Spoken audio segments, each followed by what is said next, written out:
जय हिंद सभी को। दोस्तों काफी सारे एस्पिरेंट का मैसेज आ रहे हैं मेरे को कि रेलवे रिक्रूटमेंट बोर्ड ने जो अभी 22,195 वैकेंसी निकाली है उसकी जो डिटेल है वो बताएं कि कौन कौन सी पोस्टें होती हैं ग्रुप डी के अंतर्गत जो कि रेलवे में भर्ती होंगे, तो उनको क्या क्या काम करना पड़ेगा। तो उसके जो जॉब प्रोफाइल है उसके बारे में सारी जानकारी जो है वो इस वीडियो में आपको बताऊंगा। तो दोस्तों इस वीडियो को जो है वो अंत तक जरूर देखें ताकि अगर आपकी सिलेक्शन हो जाती है railway recruitment D group D में तो आपको जो जॉब है वो किस प्रकार से करनी पड़ेगी। दोस्तों चलिए शुरू करते हैं जो वैकेंसी निकली है उसके बारे में। तो सबसे पहले बात कर लेते हैं दोस्तों, ये जो रेलवे रिक्रूटमेंट बोर्ड ने वैकेंसी निकाली है सर, टोटल इसमें पद है 22,195 और इसकी जो लेवल है लेवल 1 7 सीपीसी के अनुसार इसमें लेवल 1 है, यानी कि 18,000 रुपये आपकी बेसिक है। लेकिन आपको टेंशन लेने की जरूरत नहीं है क्योंकि 8th पे कमीशन जो है 1 जनवरी से इंप्लीमेंट हो जाएगा। जब तक आपकी सिलेक्शन होगी तब तक जो है वो कमेटी जो है वो 8th पे कमीशन की रिकमेंडेशन दे देगी। तो आपकी सैलरी दोस्तों 50,000 तक आपकी इसमें स्टार्टिंग सैलरी हो जाएगी ग्रुप डी में अगर आपकी सिलेक्शन हो जाती है तो। अब बात कर लेते हैं दोस्तों इसकी जो लास्ट डेट है, अप्लाई कब से कर सकते हो। आज से आप अप्लाई कर सकते हो 31 जनवरी 2026 से। और इसमें जो लास्ट डेट है दोस्तों वो 2 मार्च 2026 इसकी जो है वो लास्ट डेट दी हुई है इन्होंने। और इसकी जो फीस जमा करवाने की लास्ट डेट है वो 4 मार्च 2026 तक आप अपनी फीस भी जमा करवा सकते हो। अब दोस्तों इसमें बात कर लेते हैं करेक्शन विंडो की। तो 5 से 14 मार्च तक आप अपना जो एप्लीकेशन फॉर्म है उसमें कुछ करेक्शन करना चाहते हैं तो करेक्शन विंडो आपको रेलवे रिक्रूटमेंट बोर्ड जो है वो दे देगा। तो 14 मार्च तक आप अपनी करेक्शन भी कर सकते हैं फॉर्म में। अब दोस्तों इसमें जो ग्रुप डी है, अब आपको जो प्रोफाइल है, सबसे बड़ा क्वेश्चन ये लोगों का कि जो आपकी इसमें ग्रुप डी में अगर आपकी सिलेक्शन होगी तो आपको प्रोफाइल क्या है, आपको काम क्या क्या करना होगा। तो दोस्तों इसमें जो सबसे पहली पोस्ट है ट्रैक मेंटेनर की। इसमें जो रेलवे की ट्रैक की होती है उस ट्रैक होती है उनकी जो सेफ्टी है वो देखनी पड़ती है। क्रैक जो होते हैं, लूज पॉइंट होते हैं, वो सारे जो है वो इन्फॉर्म करने होते हैं टाइम से और उनकी जो मेंटेनेंस है वो करनी होती है। और ये जो है वो इंजीनियरिंग, रेलवे का जो इंजीनियरिंग डिपार्टमेंट है उसमें आपकी जो है वो सिलेक्शन हो जाती है इसमें अगर आप जाते हो। तो इसकी जो ड्यूटी है दोस्तों ये दिन डे और नाइट रहती है। जरूरी नहीं है कि आपकी डे नाइट रहेगी, आपके 6-7 घंटे का टर्नओवर होता है, उसके अंतर्गत आपको ड्यूटी देनी होती है।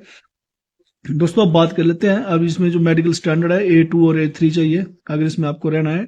अगर आपको इंजीनियरिंग विंग में जाना है, आपकी सिलेक्शन होगी तो A2 और A3 इसका जो है वो आपका मेडिकल कैटेगरी होनी चाहिए। दोस्तों अब बात कर लेते हैं दूसरी जो इनकी पोस्ट होती है हेल्पर की होती है। ये होती है दोस्तों इलेक्ट्रिकल, मैकेनिकल और सिग्नल सीनियर टेक्नीशियन की पोस्ट होती है। इसमें दोस्तों आपको जो आपके सीनियर होते हैं आप उनको जो है वो असिस्ट करना आता है। और इसमें जो पोस्ट होती है असिस्टेंट जो होता है, असिस्टेंट पॉइंट्स मैन होता है। इसमें जो दोस्तों ट्रैक पॉइंट्स होते हैं उनको चेंज करना होता है, वो आपका काम रहता है इसमें। और इसको जो सिग्नल देते हैं वो भी फॉलो करना पड़ता है, ये फॉलो करवाना पड़ता है। और आप जो होते हो इसमें स्टेशन मास्टर जो होता है उसके अंडर आप काम करते हो। अब दोस्तों इसमें जो मेडिकल है वो A2 चाहिए होता है इसमें मेडिकल कैटेगरी। अब तीसरी वैकेंसी दोस्तों हॉस्पिटल अटेंडेंट की। इसमें आपको जो रेलवे ये जो अपने हॉस्पिटल होते हैं, क्योंकि रेलवे बहुत बड़ा डिपार्टमेंट है, पूरी दुनिया का सबसे बड़ा एम्प्लॉयर है, तो इसमें जो बहुत सारे इनके हॉस्पिटल है उसमें आपकी ड्यूटी लग जाती है। तो हॉस्पिटल में आपको एज ए अटेंडेंट जो है आपकी ड्यूटी भी लग सकती है रेलवे ग्रुप डी में अगर आपकी सिलेक्शन होती है तो। और इसके इनके इसमें जो होता है आपको पेशेंट की जो मूवमेंट होती है उसको देखना होता है और क्लीनिंग सपोर्ट वर्क करना होता है अपने जो हॉस्पिटल स्टाफ है उसके साथ। अब दोस्तों बात कर लेते हैं असिस्टेंट स्टोर की, जो कि कमर्शियल स्टोर डिपो जो पार्सल ऑफिस होते हैं रेलवे के, उनको जो पार्सल आते हैं उनको जो है वो संभालना होता है, कैरी करना होता है पार्सल जो आते हैं उनको। और इसके अतिरिक्त जो इनका रिकॉर्ड होता है उसको भी मेंटेन करके रखना है। आपको रिकॉर्ड इधर यहाँ से वहां लेके जाना है तो वहां पे भी आपको थोड़ा हेल्प करना पड़ेगा, इसमें ये होता है। और इसकी जो मेडिकल कैटेगरी है उसमें मेडिकल स्टैंडर्ड C1 का चाहिए। अब एज लिमिट की बात कर लें तो 1/1/2026 तक दोस्तों जो मिनिमम 18 साल और मैक्सिमम 33 साल होनी चाहिए। और एज रिलैक्सेशन जो नोटिफिकेशन मैंने पढ़ी है, नोटिफिकेशन के मुताबिक जो है वो ओबीसी को 3 साल की छूट है और SC/ST को 5 साल की छूट है। एक्स सर्विसमैन जो है वो सर्विस के हिसाब से उनको छूट होती है। तो जो अपने बेंच मार्क डिसेबिलिटी वाले हैं उनको भी 10 से 15 साल तक इसमें छूट दे दी गई है। अब इसके अतिरिक्त दोस्तों जो एजुकेशन क्वालिफिकेशन है इसमें सिर्फ आपकी जो है वो 10th चाहिए। आपको 10th है अगर या ITI है तो आपको इतना ही क्वालिफिकेशन चाहिए, इससे ज़्यादा की कोई ज़रूरत नहीं है, ना उसका कोई बेनिफिट है। अब दोस्तों इसमें जो बहुत सारे लोगों का जो सवाल है कि आपकी जो डिग्री है अगर हायर डिग्री है उसमें आपको कुछ बेनिफिट मिलेगा, तो उसमें आपको कोई भी बेनिफिट नहीं मिलेगा, आपकी 10th बेस पे ही आपकी जो है वो सिलेक्शन होगी। अब बात कर लेते हैं जो इसकी जो फीस है। अब दोस्तों इसमें फीस जो है वो जनरल कैटेगरी के लिए 500 रुपये रखी है, लेकिन आप अगर और SC/ST को जो है वो 250 रुपये रिफंडेड है और जनरल कैटेगरी को भी रिफंडेड है, लेकिन 400 रुपये रिफंड हो जाएंगे अगर आपने जो है CBT एग्जाम दे दिया तो, क्योंकि इसका जो पेपर होना वो कंप्यूटर बेस्ड होगा। अगर आपने एग्जाम अटेंड नहीं किया तो आपकी जो फीस है वो रिफंड नहीं होगी। अगर आपने अपना जो एग्जाम है उसको अटेंड कर लिया तो आपकी फीस रेलवे सारी वापस कर देता है। अब इसके अतिरिक्त अब बात कर लेते हैं तो जो सिलेबस है सीबीटी कंप्यूटर बेस्ड इनका टेस्ट, उसका जो सिलेबस है उसमें आपको मैथ, जनरल साइंस, रीजनिंग और करंट अफेयर यही आएंगे। और इसमें जो नेगेटिव मार्किंग है 1/3 रखी हुई है नेगेटिव मार्किंग इन्होंने। अगर आपका रिटर्न क्लियर हो जाता है उसके बाद आपको फिजिकल इफिशियंसी टेस्ट जो है वो आपको क्वालिफाई करना मैंडेटरी है। इसमें जो मेल है दोस्तों उनको 35 kg वेट उठा के आपको दौड़ना है। 100 मीटर रेस है, 2 मिनट में आपको क्वालिफाई करना है। और उसके बाद इसको कर लेते हो उसके बाद आपका 1000 मीटर रन होगा 4 मिनट और 15 सेकंड में ये होगा। अब फीमेल की बात कर लें तो 20 किलो वेट उठा के आपको 100 मीटर दौड़ना है 2 मिनट में, वो आराम से हो जाता है। और 1000 मीटर जो है वो 5.5 मिनट में लगभग आपकी रनिंग इसमें फीमेल के लिए करनी होगी।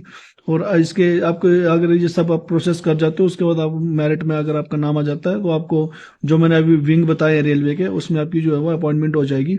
और इसके बाद जो है आपको जो सैलरी है आपकी 18,000 रुपये basic as per 7th CPC, लेकिन आपको जब तक ज्वाइनिंग होगी तब तक जो है वो रेलवे के पूर्वी इंप्लीमेंट हो जाएगा 8th पे कमीशन, तो तब तक आपकी जो सैलरी वो ठीक ठाक हो जाएगी, इसलिए आपको घबराने की जरूरत नहीं। 50,000 से नीचे आपकी सैलरी नहीं होगी ग्रुप डी में भी रेलवे में। तो अब दोस्तों बात कर लेते हैं इसमें जो सिस्टम क्या है, इनका जो प्रमोशन का सिस्टम है। तो अगर आप 5 से 7 साल जो है वो सर्विस कर लेते हो तो उसके बाद आपकी जो प्रमोशन है इसमें हो जाएगी। अगर आप डिपार्टमेंटल क्लैरिकल का एग्जाम या सुपरवाइजर बनना चाहते हो रेलवे में तो उसके लिए अपॉर्चुनिटी 3 साल बाद आपको मिल जाती है। डिपार्टमेंटल एग्जाम होते हैं, आप वहां से प्रमोशन ले सकते हैं, इसलिए ग्रुप डी को आप ऐसे हल्के में मत लें।